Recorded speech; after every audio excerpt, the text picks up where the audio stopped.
Another plate crashed to the ground and shouting filled the entire house. My mother-in-law, Gemma, is at it again, being violent and driven with anger. I just went back home from the hospital to pack and fetch my husband's things. He's in the hospital right now and he was rushed there due to a severe cold. The doctor told me that he is under observation for several days, so we have no choice but to admit him to the hospital. His seizure was sudden. I just saw him lying on the floor, whimpering in pain and cold, early this morning, so I immediately ran to him and helped. It was just hours ago, and the moment that my mother-in-law knew about it, the moment she got back from her morning jog, she was so angry at me. She kept on blaming me for the condition of her son, when in fact I too was shocked because of the abrupt happenings. A few days ago, it was just a common cold he caught from work, and then several days later, it worsened and now he had a seizure. It was just me and my father-in-law Larry that rushed my husband Kurt to the hospital, and now I came home directly to collect all the necessary things needed. I could hear my mother-in-law's footsteps approaching. I braced myself because I know that she will hit me again, and she has done this many times without my husband and father-in-law knowing. There were times when she would condemn me for being a housewife.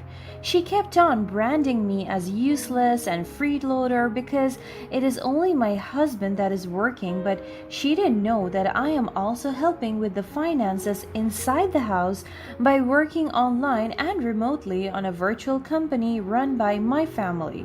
But she kept on saying I shouldn't take pride in my lowly job because it is awful and would only feed me dirt. It hurts every time she insults me, and it is more painful to hear it from someone you must respect, who in turn can't respect you. Her footsteps came to a close. She banged the door open and went straight to me and grabbed my hair. She pushed me to the ground and looked at me full of anger. "If only you had a job. Kurt wouldn't be stuck in this blue-collar work. It's your fault. He is in this critical condition." I tried to let off her grip because it is hurting me so much. "Gemma, you can't blame me for Kurt's job or his condition. We made decisions together, always considering what was best for our family," she scoffed, dismissing my words with a wave of her hand as she let go of me. "Don't try to justify yourself. Your laziness and lack of ambition have put Kurt in this mess. If only he had married someone more successful, he wouldn't be suffering like this." My eyes started to well up with tears. These words are the exact words that trigger me. She knew how to hit me right into my heart, and it hurts. She doesn't even know everything. But despite her verbal and physical abuses, I stood tall before her, refusing to be broken. Success isn't measured solely by a job or money. Kurt and I built our life together based on love, support, and shared dreams. His blue-collar work was our way of providing for our future, and it had nothing to do with my contributions. Enough with your sympathetic speech, as if I care. You're nothing but a worthless woman. You may think you're strong, but your lack of ambition will catch up to you. My son deserves better." She came near me and grabbed my chin, her grip bearing down to my skin. "You remember this, dumb girl. If something bad will happen to my son, I will blame you for everything." She dragged my face to the ground and left me there. What have I done to deserve all of this? My husband and I were so happy back then before she decided to move in with us with her husband, my father-in-law. The two of us were content living in a healthy environment, and the division of labor was never an issue to us, not until my mother in law kept on bringing up that topic. I wanted to cry and pause for a moment, but I remembered that my husband needs me, so with a hurting body, I stood up and continued to pack. I could say that the weight of my husband's critical condition due to his sudden attack bore down on me with an unrelenting force. After that incident, I decided to leave it behind me. I want to focus all my attention and energy on my husband and his recovery alone. I just think that my mother in law did it out of frustration and concern for her son. I chose to be the bigger person because I couldn't afford another family argument. As I was packing the clothes, Diana, Kurt's teenage cousin who happens to live with us because she is now an orphan, came to our room and bought me a glass of water. I heard everything, Ria. I am so sorry.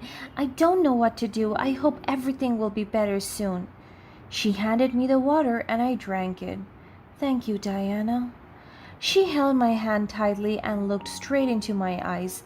If you need anything, don't hesitate to ask. I am more than happy to help. After that, I went back straight to the hospital. The news of his diagnosis welcomed me. The doctor told me that my husband had epilepsy. As soon as I heard it, it felt like my world collapsed upon me. But I still chose to be strong for my husband. Every day was a battle, not just against the illness that ravaged his body, but also against the blame and mistreatment heaped upon me by my mother-in-law. Her misguided anger and resentment sought a target, and I became the unfortunate recipient of her accusations. In her eyes, I was to blame for my husband's suffering.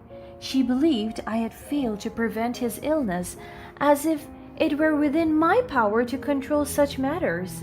She kept on telling me that if I were not too lazy to work, my husband would be well. I want to talk back to her and tell her that my husband worked double shifts the moment she forced my husband to let her live with us, and she even dragged my father-in-law with her. She wants her son to pay for everything that she wants, her shopping, leisure time, and even her expensive gym membership. She torments me for everything, and every time she tells me that I am at fault, I do feel guilty. Her words cut deep, piercing through my already fragile emotional state. I couldn't understand how someone who should be a pillar of support could become such a source of torment. As the days turned into weeks and the weeks into months, my mother-in-law's mistreatment escalated. She treated me less like a daughter-in-law and more like a servant. Every task I undertook was met with criticism and disdain. I became her scapegoat and outlet for her frustration and bitterness. Yet, amidst the chaos, I clung to the unwavering love I had for my husband. He needed me now more than ever, and I refused to allow my mother-in-law's toxic behavior to distract me from my purpose. While she berated and belittled, I focused on providing him with the care and comfort he required. By the time the doctor decided to discharge my husband, he reminded me that his medication should always be consistent. Yes, Doc, I will certainly take control of his medication as well as his financial needs. Upon responding to the doctor, my mother-in-law laughed so hard, who was standing and listening to us on the side. Really? You? Taking control of the finances? How awful of a liar are you? Oh, doctor, don't believe anything that girl says. She's the very reason why my son is here, because she forced him to work tirelessly while she stays at home doing nothing. That is not true. She just smirked at me and rolled her eyes. The doctor heaved a deep sigh and saw me struggling. He held my shoulders as a sign of comfort. I have known you for a long time, Mrs. Ria. I know you love your husband. So please, no matter what, stay strong for him. He needs you right now. I nodded in response. I tried to control myself, containing my emotions. I don't want to spark any argument right now. So later that day, we finally went home. As soon as we came home, I received a phone call from my father, Brandon. It feels so good to hear a familiar voice right now. It feels so comforting. Hello, sweet pea, how are you? I could feel my heart melting as I heard my father call me by his favorite nickname, Sweet Pea. I'm not fine. Dad, Kurt is in a. I know everything. Larry, your father-in-law, called me last week. I was so shocked to hear that information. He. he did? Why? For what reason? Kurt's condition. He reached out if I could help with the finances. But I don't want to bother you with it. I could work double in the family's company while taking care of him.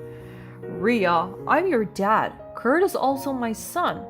I know that you are struggling and don't want to see you like this.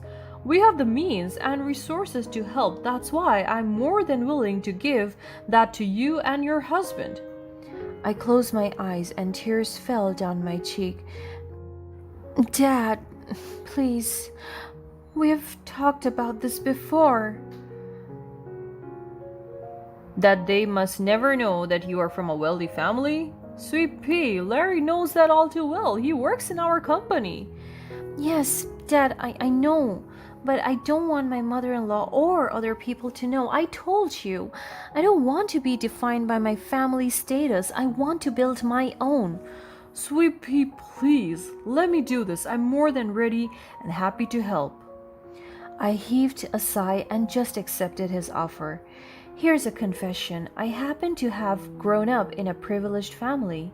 My family has generational wealth and owns an online investment company in which I work that my mother-in-law labeled to be a lowly job. Ever since I was in high school, I tried my best not to let my status be known to everybody. I want to be a normal person earning on my own. During the entire duration of my husband's recovery at home, several therapy sessions were appointed for us, as well as several mistreatments from my mother-in-law. But I chose to keep my head and heart strong for my husband. On top of that, the assistance from my father is constant and it does help us a lot. And while taking care of my husband, aside from living with the pain of his condition, I chose to divert my attention to taking care of the house as well. Amidst the pain, a glimmer of hope emerged. I found solace in keeping our home clean and orderly, believing that a peaceful environment could offer some respite from the storm raging within our lives. So, with determination, I took on the role of both caregiver and housekeeper, dedicating myself to maintaining a sanctuary of serenity amidst the turmoil. But, good thing, I have Diana helping me. But even the most resilient among us have limits. One day, my buttons were pushed.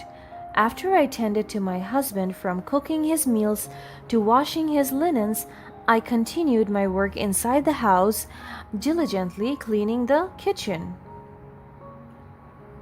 I was segregating the trash when my mother-in-law's frustration reached a breaking point. In an act of sheer frustration and anger, she lashed out as she entered the kitchen. She then grabbed the bag of garbage and hurled it in my direction. The filth splattered across me, an indignity that symbolized not only her contempt but also the immense weight I carried on my shoulders. She threw the garbage right in front of me. I was so shocked by her sudden rage. She pushed me to the ground and looked at me again angrily. "The Wi-Fi has been cut off. You told me that you were going to pay for it." I closed my eyes out of annoyance building inside me because of her pettiness.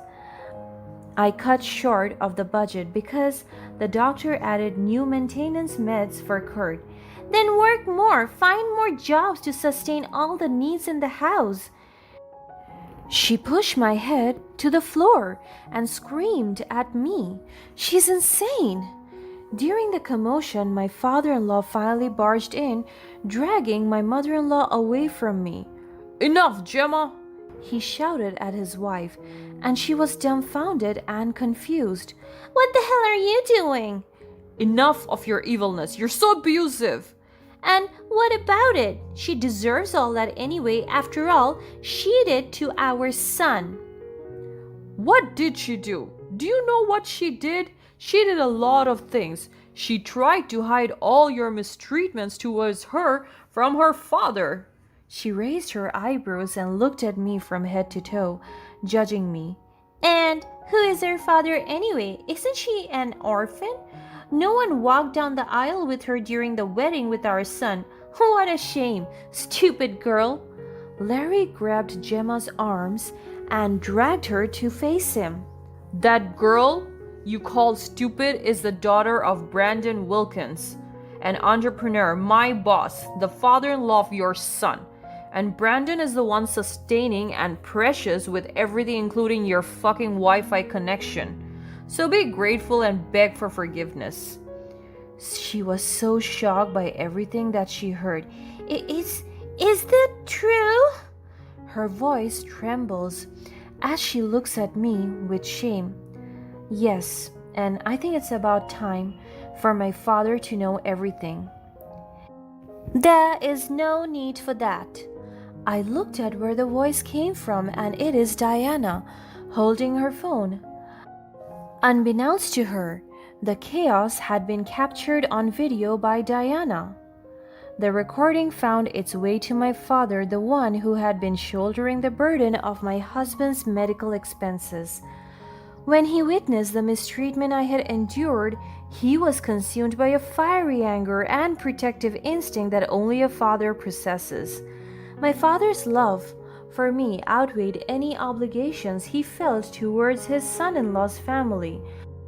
With swift and decisive action, he confronted my mother-in-law, exposing her cruel treatment and making it clear that her presence was no longer welcome in our lives.